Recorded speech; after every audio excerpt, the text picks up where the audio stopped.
In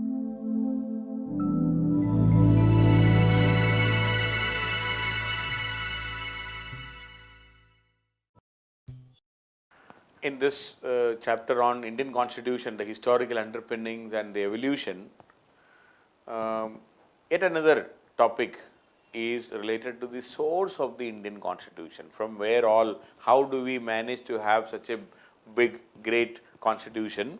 And so the topic is the sources of the Indian Constitution.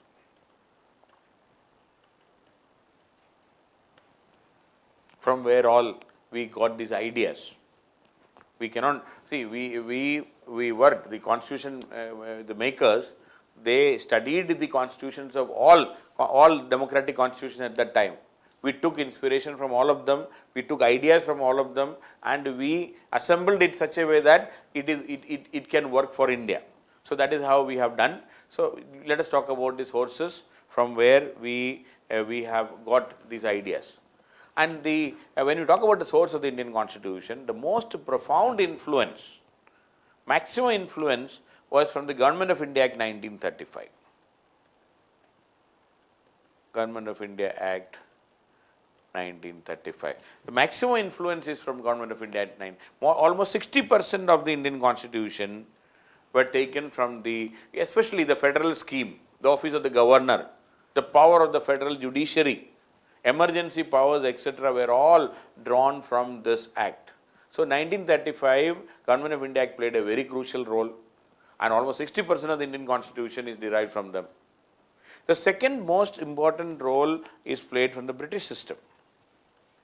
The Westminster practice or British practice, the parliamentary democracy, very important. The law-making procedure, the rule of law, the law is supreme. Nobody is above law, the concept of rule of law, single citizenship, the entire parliamentary system, parliamentary procedure, the prime ministerial form of government. The prime minister, see, the parliamentary system is the prime minister is the head of the government, but president is the head of the country. So we have a division here. It's not like the American system. In American system, the president is the head of the country as well as the head of the government. So the prime ministerial system, the entire parliamentary procedures, the way the speaker functions, everything. The parliamentary, the prime minister can hold the office only when he enjoys the majority in the lower house of the parliament. So all these aspects were taken from the British system. And the US Constitution, third important role or influence is from the US system. We have taken the idea of the federal system, the Supreme Court and the High Court judges, the removal of the Supreme Court and the High Court judges, the entire federal system. So, and not only that, the role of the Vice President, the way Vice President is also the the ex officio chairman of the Rajya Sabha, and the fundamental rights. Please remember the Bill of Rights of the US, the Bill of Rights, the concept of federal system, the federation. Of course, the American Federation and Indian Federation has a lot of differences also, but the idea of federation we can safely say. Then the court, the judicial review. The Supreme Court has the right to declare any law invalid. So that checks and balances, the concept of checks and balances, we have taken it from the American Constitution. Then Irish Constitution, Irish Constitution, source of directive principles, method of the presidential election, the directive principles of state policy. This idea is taken from the Ireland. The method of presidential election, nomination of the members of the Rajya Sabha, nomination of Rajya Sabha members. 12 members can be nominated. Then Canadian Constitution, another federal constitution, Canadian Constitution, where we are taken the concept of strong center, more powers with the center, placing residuary powers with the center. In American Constitution, the residuary power is the states, but here in Canadian Constitution, the residuary power is the center, and we have taken this idea from the Canadian Constitution. Then Weimar Constitution of Germany, the previous German Weimar Constitution of 1870s, Weimar Constitution provision regarding suspension of fundamental rights during emergency. See, please remember the Weimar. See, Germany had many constitutions. One of the constitution which worked for some years was Weimar Constitution. And in this, from the Weimar Constitution of Germany, we have taken the idea of suspension of fundamental rights during emergency. Concurrent list was taken from Australian Constitution. Australian Constitution, concurrent list. And also, we have taken the idea of cooperative federalism from Australian Constitution. Cooperative federalism. So, we have taken a series of provisions from various constitutions across the world. And we are, the greatness is we could accommodate and assemble all these from various parts into one system very beautifully and effectively. In fact, this is also the criticism. See, many critics argue that ours is a borrowed constitution. See, the critics argue that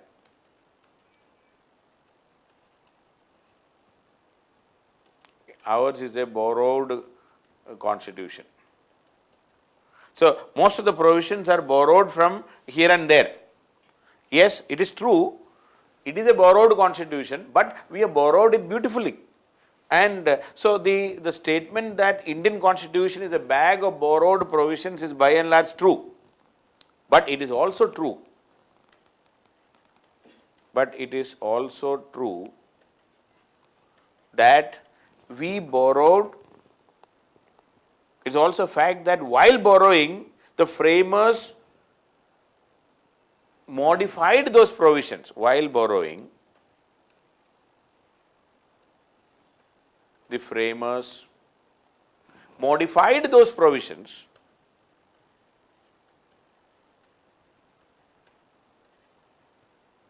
to suit the Indian requirement.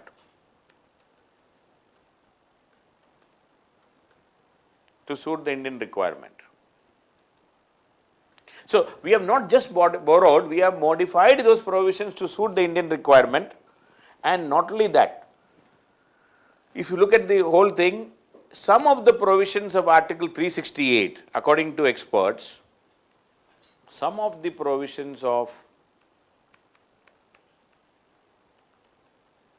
Article 368, which is the amendment of the Constitution, is an original contribution of the drafting committee. Is an original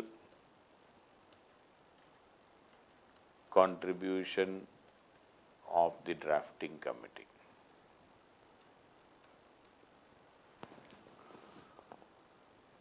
So, some of the provisions are of the Article 368 is an original contribution. So, of course, we have borrowed almost everything from here and there, it is good. There is no harm in that. See, while borrowing, it should suit us. We need not reinvent the wheel.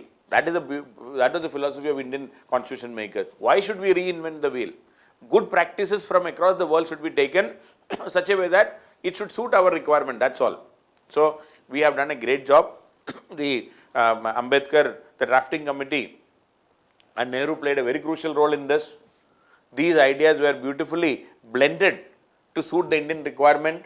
And we have succeeded. Again, the proof of the pudding lies in its eating. So, that means the ultimate success of a constitution is in its working, and it has worked in India, it has worked quite beautifully. We could manage to make it functional, and it suits India, and Indians are following this constitution without any break even after 70 years of the constitution coming into being. So, it is a great work done by the Constituent Assembly members and the drafting committee in sourcing the good things from across the globe. And we have also kept a provision for amendment, a much more easy amendment, or rather, even though any amendment is rigid, it is difficult, but the amendment procedure is not that difficult to achieve in India. We have amended our constitution more than 100 times in the last 70 years. That clearly shows that we have kept enough provision for amendment and we are able to amend it properly, and the sources, the way we have taken, and this has worked perfectly well for India, and these are some of the sources. And in the printed notes, I have even added more details about the in a source. One doubt you may get is regarding the fundamental duties which we added in 1976. What is the source? So I have many books talk about Russian constitution, but my argument is slightly different. Russia was not a democratic constitution. Fundamental duties were there in all communist, socialist governments, but in a democratic constitution where fundamental duties are mentioned, or at least passing reference about fundamental duty, was Japanese constitution. So I would like to say that the fundamental duties are taken from Japanese constitution rather than from Russian constitution, even though many experts say that generally, because we are friendly to Russia and we added it in 1976 through 42nd Amendment Act. So generally many people say that it is the Russian constitution, but I would like to take a different stand on this, and I would like to say we have taken from Japanese constitution, because the Japanese constitution 1947, they have clear provisions about, there is mention about fundamental duties in the Japanese constitution. No other democratic constitution has fundamental duties. So I will go for Japan as the source of fundamental duties, not Germany. Other than that, please look into the list also in our printed material. So that's all about the source of the Indian constitution.